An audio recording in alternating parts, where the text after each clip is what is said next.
La derecha que ahora alaba a Felipe González intentó ayer acabar con él. Ni siquiera esa derecha, que siempre estuvo a favor de la guerra sucia, le agradeció a nadie que se pusieran en marcha ideas propias de esa derecha. No dudaron en aprovechar cualquier arma en sus manos para sacar al PSOE del poder, incluso intentando meter en la cárcel al presidente, aunque fuera por delitos que ellos aplaudían. Ya le había pasado a una persona indudablemente decente en nuestro país, Manuel Azaña, presidente de la Segunda República. Seguramente el político de izquierdas más calumniado de la historia de España, con ataques personales, mentiras, bulos, ataques sobre su físico. Ese comportamiento de la derecha de intentar tumbar a los gobiernos de izquierda suele contar, desgraciadamente, con una España que guarda silencio, que cree en las mentiras, que bosteza, sin darse cuenta de las trampas que la derecha le está tendiendo. Resulta que gente que se ha enriquecido con la privatización de la sanidad de Madrid cuelga vídeos teatrales llorando por lo que sufren los madrileños por la falta de camas en Madrid. Ojalá hubierais llorado cuando estabais cerrando camas vosotros, despidiendo a personal sanitario o encareciendo el gasto en sanidad sin mejorar las prestaciones. Y ahora seguís mintiendo.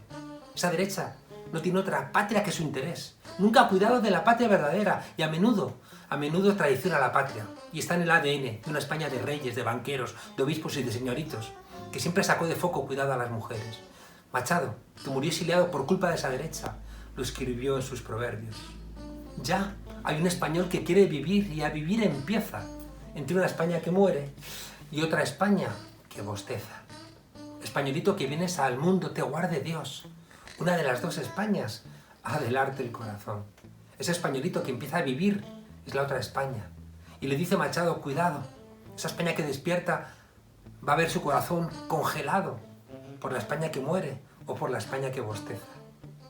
La derecha, que en España nunca ha sido patriota, sino a lo sumo patriotera, no se ha puesto detrás del gobierno nunca cuando ha estado a la izquierda.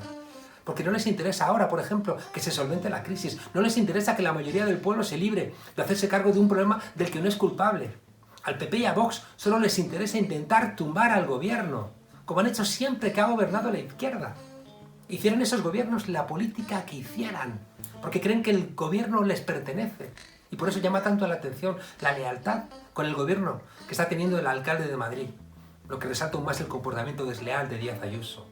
La derecha está poniendo mucho dinero en las redes sociales.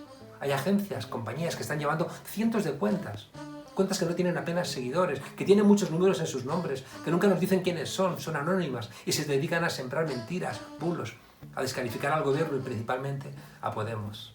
Hacen otro tanto en las televisiones y los medios de comunicación, que han virado hacia la extrema derecha. Para la derecha no hay crisis, sino una oportunidad para tumbar al gobierno. La España negra está empujando en esa dirección. La España que bosteza tiene que levantarse.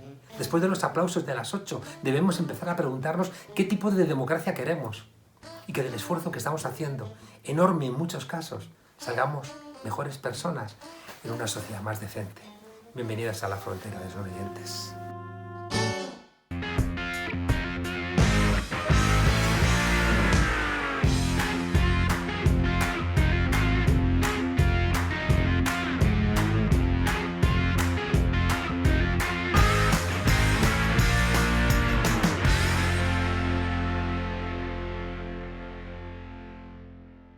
Saludos desde la frontera confinada por la cuarentena. Uno de los asuntos que más preocupa a los españoles y a las españolas es qué ocurre con la economía. Se han tomado medidas inéditas, Europa está cambiando el rumbo, pero no estamos claros de hacia dónde caminamos, cómo va a afectar al bolsillo de los españoles esta medida, si es sostenible, y por eso hemos querido hablar con una de las personas que mejor nos puede alumbrar e iluminar en este camino, el catedrático de Economía de la Universidad de Sevilla, Juan Torres. Juan Torres, un saludo y gracias por estar aquí en La Frontera. Hola, ¿qué tal? Un saludo. La primera pregunta, ¿en qué se diferencia la etiología, la raíz, el nacimiento de esta crisis respecto de la de 2008? En 2008 se produjo un problema financiero. El problema financiero dio lugar a una falta de financiación. Empresas y familias se quedaron progresivamente sin ingresos, empezaron a cerrar empresas de tal manera que hubo un detonante que fue la falta de financiación. haciendo un poco de historia hacia atrás, si en ese momento en el que se estalla el problema financiero, se hubiera producido una reinyección financiera, pues la situación se podría haber solucionado. La diferencia ahora es que estamos ante una emergencia sanitaria. Estamos en una emergencia sanitaria que obliga, para evitar que se convierta en un auténtico desastre, a paralizar la actividad. De tal manera que aunque inyectemos recursos y aunque aumentemos la financiación, la actividad no se puede recobrar en una parte importante porque tenemos que estar en nuestras casas, tanto los trabajadores como los productores. Esa es la gran diferencia. Por lo tanto, el tratamiento es distinto. Esta crisis, además, tiene un añadido que no podemos olvidar, y es que, además del tratamiento específico que lleva consigo y que necesita una crisis sanitaria, una emergencia sanitaria como esta, que inevitablemente va a tener consecuencias económicas, resulta que la emergencia sanitaria, y esto es muy importante, se ha producido en el contexto de una ralentización económica que ya venía de antes y en el contexto de unos fallos del sistema que estaban latentes, estaban como dormidos y que pueden despertar cuando se produce un impacto como la epidemia. Estas características. Pero me refiero, por ejemplo, al problema de las bolsas, al problema de la crisis industrial que genera la financiarización de nuestras economías, al problema de la desigualdad o al problema medioambiental. Que no es que, cuando digo latentes o dormidos, no quiero decir que no estén activados, sino que son problemas más estructurales y que tienen un efecto demoledor pues, más a lo largo del tiempo y, por lo tanto, cuyas consecuencias no se perciben tan dramáticamente, digámoslo así, en el día a día. Es decir, que había problemas, hubiera coronavirus o no hubiera coronavirus, y el coronavirus lo que ha hecho ha sido acelerar estos problemas. El coronavirus es ya de por sí un problema gravísimo, porque mantener 4 o 5 semanas o el tiempo que sea a la actividad económica cerrada provoca una caída de ingresos inmediata. Brutal, tremenda. Por lo tanto, eso ya es un problema. Si se hubiera dado en la mejor de las situaciones, pues tendríamos un problema gravísimo. En cualquier caso, gravísimo.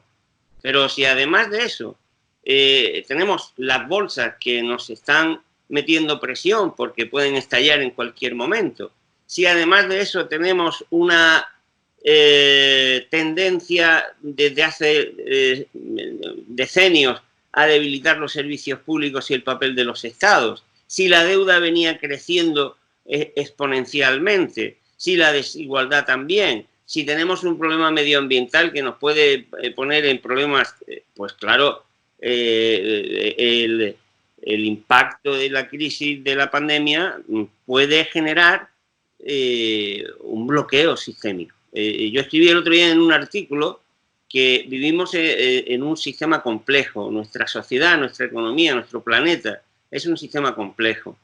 Sabemos que los sistemas complejos, que son aquellos en los que cada una de sus partes se interconecta con las demás y no puede funcionar el todo sin las partes, pero las partes no pueden funcionar sin el todo. Los sistemas complejos no colapsan normalmente. Es muy difícil que un sistema complejo colapse por un solo factor.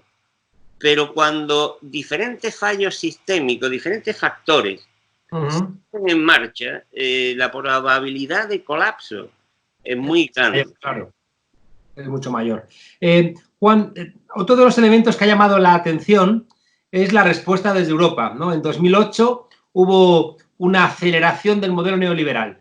Recortes, invitación a las privatizaciones. El caso del comportamiento de Europa con Grecia fue demoledor, ¿no? Pese a un referéndum, les obligaron, ¿no?, a reducir su actividad, perdieron hasta casi un 30% de su Producto Interior Bruto. Sin embargo, ahora parece que Europa está reaccionando de manera diferente. Bueno, vamos a ver, el neoliberalismo no es un traje que uno se ponga o se quite. El neoliberalismo es una fase del capitalismo que para reforzar el poder del capital recurre a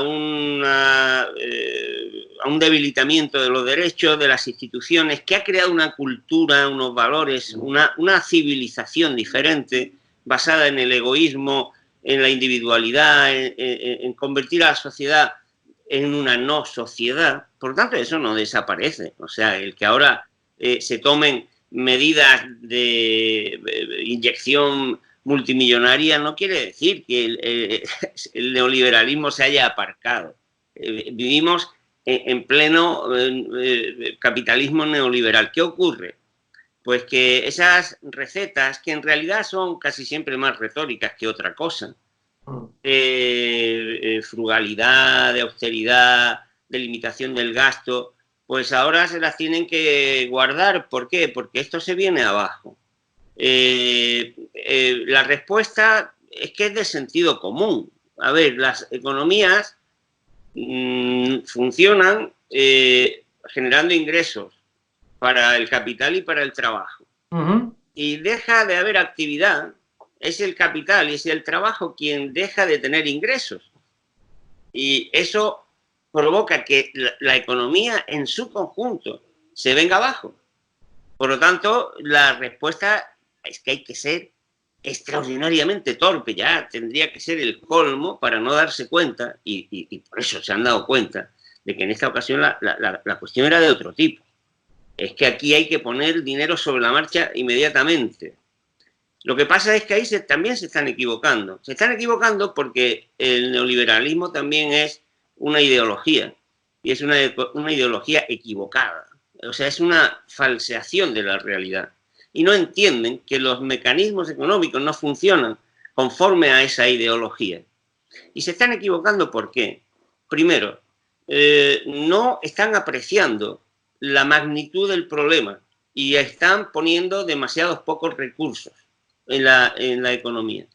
En segundo lugar, se están equivocando porque no se dan cuenta de que la vía que están utilizando es errónea. Es decir, la vía que están utilizando para colocar esos recursos que ellos saben que hay que colocar en las empresas y en las personas y en las familias, no se pueden, digamos, disponer a través del la única vía, el único camino que conocen, que es el de crear deuda, es decir, el de darle actividad y negocio a los bancos.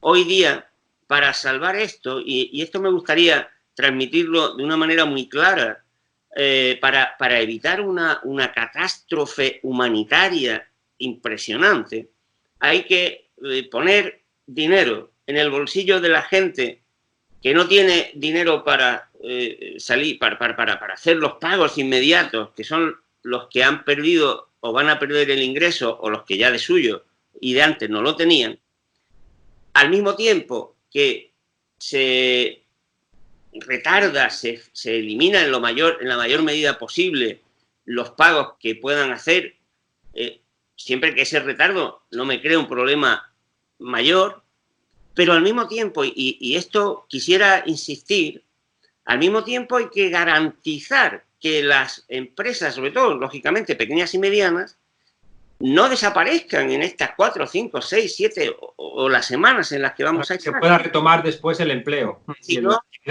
nos hundimos.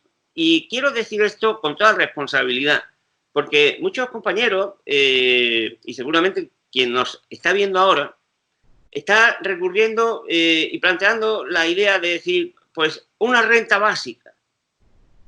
La renta básica tiene enormes ventajas y resuelve muchísimos problemas, y ahora los resolvería, pero como estamos en una situación de emergencia, en cualquier caso no resuelve la otra pata importantísima del problema, que es mantener a las empresas.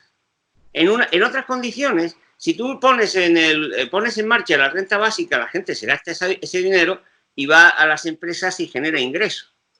Pero es que el problema es que ahora no vamos a poder gastar ese dinero, porque en una parte importantísima, ¿no? Porque no hay actividad. O sea, tenemos que meternos en la cabeza que aquí se ha producido una especie de coma inducido, de hibernación forzada de la economía. Perdona que te pregunte, pero hay como una serie de gastos muy evidentes, ¿no? La hipoteca o el alquiler, luz, agua, gas, llenar la cesta de la compra, pagar a un técnico si se te rompe la caldera, la gasolina por si tienes que movilizarte. O sea, hay una serie de gastos que sí que parece que una renta mínima a quien no tenga ingresos, por lo menos en un mes, 2 meses, podría solventar estas angustias que son las que tiene la gente normal.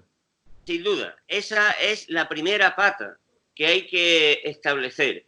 El gobierno tiene que recurrir a donde sea, y ahora después hablaremos de qué consecuencias puede tener eso, a donde sea. Tiene que sacar el dinero de donde sea para garantizar la renta mínima de todas las personas, para que no se paralice el consumo básico que tú acabas de mencionar. Y eso se puede resolver poniendo dinero en el bolsillo de la gente o tratando de retrasar esos pagos que haya que hacer. Pero lo que yo quiero insistir es que eso no es suficiente, porque también tenemos que hacer lo mismo, digámoslo así, que hay en estos momentos. Hay que hacer algo que a lo mejor no se nos ocurriría en otra situación, que es darle una renta, entre comillas, una renta mínima también a las empresas, porque si no, se vienen abajo.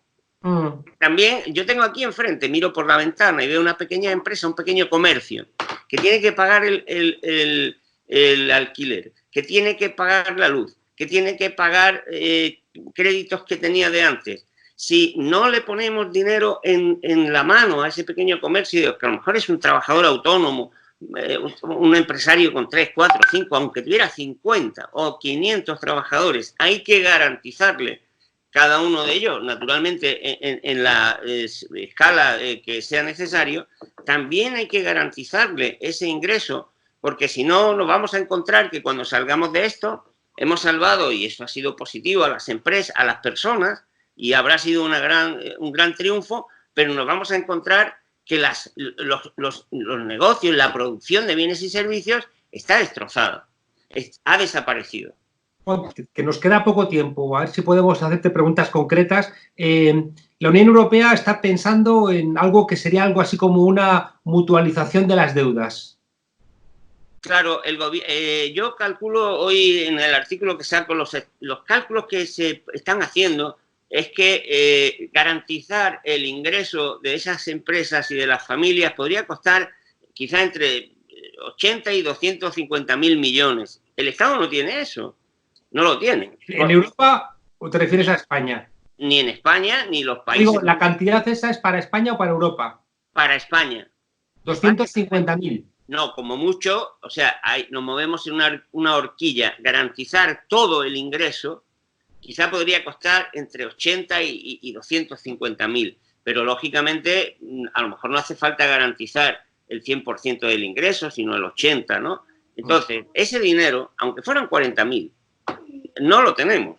Por lo tanto, hay que acudir a endeudarse. Lo suyo, que es lo que yo vengo defendiendo, es que el Banco Central Europeo inmediatamente hubiera puesto en manos de los gobiernos ese dinero para que automáticamente y directamente fuera a familias y empresas. Pero el Banco Central Europeo se ha limitado a decir: yo doy dinero a los bancos y los bancos le dan el dinero a los gobiernos, a las empresas y a las familias. Eso es un error. Hay que presionar a eso, pero como las cestas hay que hacerlas con los mimbres que tenemos, lo que hay que pedirle al gobierno es que mientras presiona a Europa para que se adopte esa medida y se mancomune la deuda, porque así es mejor y más cómodo, el gobierno español no debe de tener miedo ninguno a endeudarse en lo que sea necesario para llevar a cabo esas dos medidas: garantizar el ingreso mínimo a las familias y garantizar que las empresas no cierren proporcionándoles también ingreso mínimo.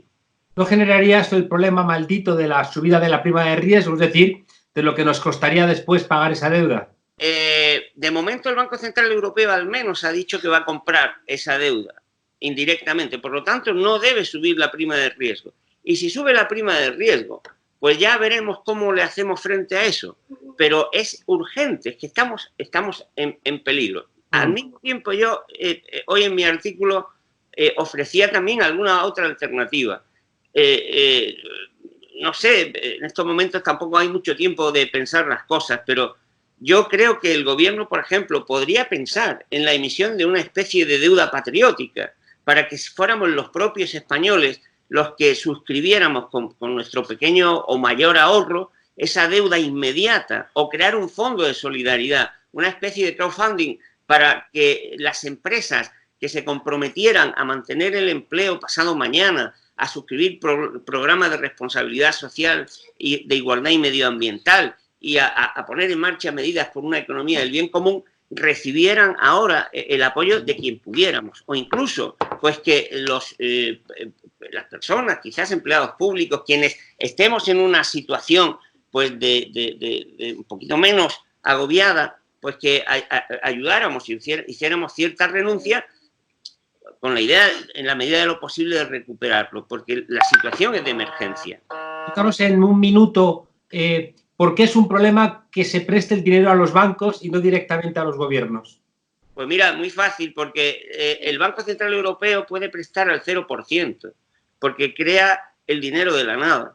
Si el Banco Central Europeo le da el dinero a los bancos no son una ONG, los bancos es un negocio, reciben el dinero al 0% y se lo van a dar a los gobiernos o a las empresas o a las familias al mayor interés posible que tengan, que puedan. Es un negocio, es legítimo, no podemos, en fin, eso tampoco es criticable, es un negocio, muy bien, pero hubiéramos necesitado, aquí lo vemos, una banca pública para estas cosas.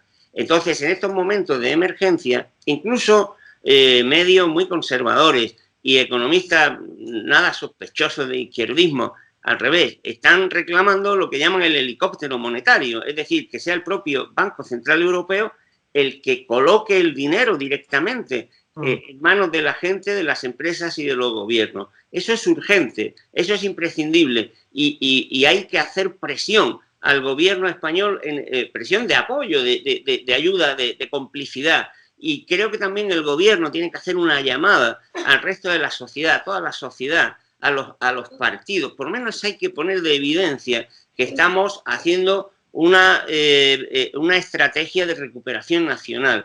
Esto que yo estoy diciendo creo que no es una cuestión, me atrevería a decir, casi ni de derechas ni de izquierdas. Es que no podemos dejar. En Guindos hoy ha dicho que hace falta una renta mínima. Es normal, es de sentido común. Otra cosa, en medio minuto, ¿sería comprensible algún tipo de medida para que los que más tienen colaboren en mayor medida a la salida de la crisis? Hay una cosa que se llama moral, ética, justicia. Eso es lo justo. Cada uno debemos de contribuir con nuestra capacidad y aportar en función de lo que podemos. Ya, pero resulta que a través de fórmulas de ingeniería financiera, personas como Inditex, que tuvieron el año pasado más de 3.000 millones de beneficios y que no pagan lo que paga cualquier persona que nos está escuchando, que pagan del 20% para arriba, ellos no pagan ni siquiera el 10%, pero después hacen campañas publicitarias regalando unas mascarillas y parece que eso les exonera, ¿no?, de esa responsabilidad que les correspondería. Bueno, pues esto es el momento en el que tenemos para mostrar que no podemos depender de la buena voluntad, que yo no le niego a nadie, sino que tenemos que tener sistemas estructurados, permanentes, basados en la equidad para que sean resortes que funcionen cuando tenemos estos problemas de una manera, digamos, automática. Tenemos que poner en modo automático la respuesta solidaria, la respuesta de la justicia y no depender de que en un momento determinado pues ahora nos dé por ser buenas personas. Una última pregunta para despedirnos. La derecha está brutal, parece que lo único que le interesa es tumbar a este gobierno y hay una discusión si de la crisis vamos a salir con una conciencia más social o con un reafirmamiento del modelo neoliberal. ¿Cómo ves tú una perspectiva inmediata? No tengo la menor duda de que el capital va a intentar salir lo más reforzado posible de esta coyuntura y y espero que los trabajadores, la gente que no tiene nada, sea consciente de que la fórmula, el remedio, la medicina que nos habían dicho que tomáramos para mejorar nuestra vida, que era recluirnos, que era el individualismo, resolver nuestros propios problemas sin ir de la mano de los demás, nos puede llevar a estos asuntos. Si después de esto seguimos pensando que lo mejor es que no haya convenios colectivos, sino que cada uno negocie su sueldo y su condición de trabajo, que no haya servicios públicos potentes, que no vayamos de la mano, que desmantelemos el Estado, pues entonces, si eso es lo que la sociedad quiere, pues se reforzará quienes están dominando el mundo. Pero ahora estamos viendo que yo creo que la gente le está viendo, digamos, la cola al gato, ¿no? Y espero con todo deseo que esto sirva también de reflexión y nos sirva para entender que hay que ir de la mano y comprendiendo muy bien cuáles son los mecanismos de funcionamiento del sistema. ¿Y se nota un aire diferente a este gobierno o todavía no? La verdad es que ha sido tan rápido todo esto, ¿no? Yo creo que se le nota porque, bueno, es distinto. Lo que pasa es que hay que reconocer que es un gobierno débil parlamentariamente, es un gobierno complicado, difícil. Dentro de él, pues todo el mundo parece que dice que hay corrientes ahora, por ejemplo, que no necesariamente responden al equilibrio, digamos, PSOE-Podemos, por lo que está apareciendo. Entonces, yo he hecho un poco en falta un liderazgo potente, yo he hecho en falta una comunicación más transparente, más cercana y bueno, es que tenemos el país que tenemos. Una de las 12 Españas del arte del corazón, ¿no? Y parece mentira que incluso en medio de una crisis como la que estamos viviendo, de emergencia sanitaria, pues ni siquiera entonces el cainismo desaparezca de nuestra España, ¿no? Juan Torres, catedrático de Economía de la Universidad de Sevilla, muchas gracias por tus reflexiones. ¿Cómo llevas la cuarentena? Bueno, vamos trabajando mucho, doy mis clases, escribiendo. He abierto un canal TV, en mi página web están los artículos que estoy escribiendo, estoy preparando un librito sobre lo que está pasando y es mi modestísima contribución a todo esto. Muchísimas gracias, un abrazo a Sevilla desde Madrid y ojalá pronto veamos esa luz colectiva que apuntas en tus reflexiones. Muchas gracias. Un abrazo, muchas gracias a ti. ¿Qué tal, Juan Carlos? ¿Qué momento estamos viviendo? No solamente ustedes en Europa, también en América Latina, en todo el mundo. Y sin lugar a dudas, el tema del coronavirus se ha convertido en el tema central de discusión, de debate con todas las personas. Ahora en la Argentina estamos viviendo una cuarentena total. No podemos salir de los hogares. Pero claro, en América está Estados Unidos y Estados Unidos siempre pretende ejercer un liderazgo mundial, sin embargo en este caso no lo está haciendo por las contradicciones permanentes del presidente de los Estados Unidos, que un día dice una cosa, el otro día dice otra y en algún momento también dijo que tal vez por milagro esto desaparecerá. Y esto influye en toda la región, porque cada uno de los países de la región mira mucho a lo que pasa en Estados Unidos. Y si desde Estados Unidos no hay liderazgo, al igual que en la Unión Europea no hay liderazgo, cada país reacciona, te diría, como puede. Y la verdad es que la salud para nosotros es muy importante, el cuidado de la salud de los argentinos. Así que por eso hemos tomado el toro por las astas desde el comienzo, nos hemos abocado a dar respuestas rápidas, aprovechando que Dios nos dio una oportunidad, que es darnos tiempo para poder prevenir el avance del virus. Te estoy enviando este mensaje, Juan Carlos, y me imagino que escuchan el ruido del helicóptero, porque efectivamente sobre la ciudad de Buenos Aires están sobrevolando helicópteros para mantener a la gente en sus hogares. Sí, esta es la situación que se vive, pero con relativa tranquilidad en la Argentina, a diferencia de otros países, porque Alberto Fernández se muestra tranquilo, se muestra sereno y se muestra al mando del país. No es el caso en todos los países de la región. Vemos con Jair Bolsonaro en Brasil, que un día dice, esto es una gripecita, después sale a saludar a la gente en las calles, después decide cerrar al país en algunas regiones con posturas absolutamente contradictorias que le están llevando a perder el apoyo de su propio electorado. Ya 3 noches seguidas hubo cacerolazos en contra de Jair Bolsonaro en el Brasil. Y si hablo de cacerolazos, Juan Carlos, no puedo dejar de mencionar lo que pasó en Chile.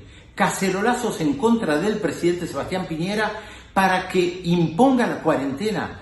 Yo nunca vi una cosa así, Juan Carlos, que la población haga un cacerolazo, una protesta para que se imponga una cuarentena porque el gobierno chileno claramente está reaccionando tarde. Es más, su ministro de Salud, Mañalich, llegó a decir, bueno, este virus tal vez mutará y se convertirá en una buena persona. Palabras textuales, en una buena persona. Bueno, esto es lo que ha llevado tanto temor a la gente en Chile que está pidiendo la cuarentena y donde, por supuesto, el plebiscito programado para el 26 de abril ya se ha reprogramado para octubre. ¿Qué pasa si el virus muta y se pone, perdón que use una palabra, buena persona? Y si de reprogramar se trata, Juan Carlos, el gobierno de facto de Bolivia decidió reprogramar las elecciones que estaban convocadas para el 3 de mayo. Suena lógico. Lo que no suena lógico es que la presidenta de facto, Áñez, dijera que la mejor manera de luchar en contra del coronavirus es a través del ayuno, de la fe, del arrepentimiento. Quien no reprogramó nada, y esto también es insólito, fue la OEA, la Organización de Estados Americanos, bajo la tutela de los Estados Unidos. El viernes realizaron la elección de su secretario general. Luis Almagro, el uruguayo que hoy es un peón de los Estados Unidos, pujó para lograr que se votara el viernes. Su contendiente, María Fernanda Espinosa de Ecuador, dijo no es sensato votar en Washington, donde ha habido tantos casos de muerte de coronavirus. Estados Unidos se impuso, Almagro logró 23 votos a favor, 10 en contra, primera vez que un secretario general de la OEA no logra ser electo por unanimidad, lo que te muestra el quiebre que hay en América Latina y la obsesión de Almagro por conseguir la reelección.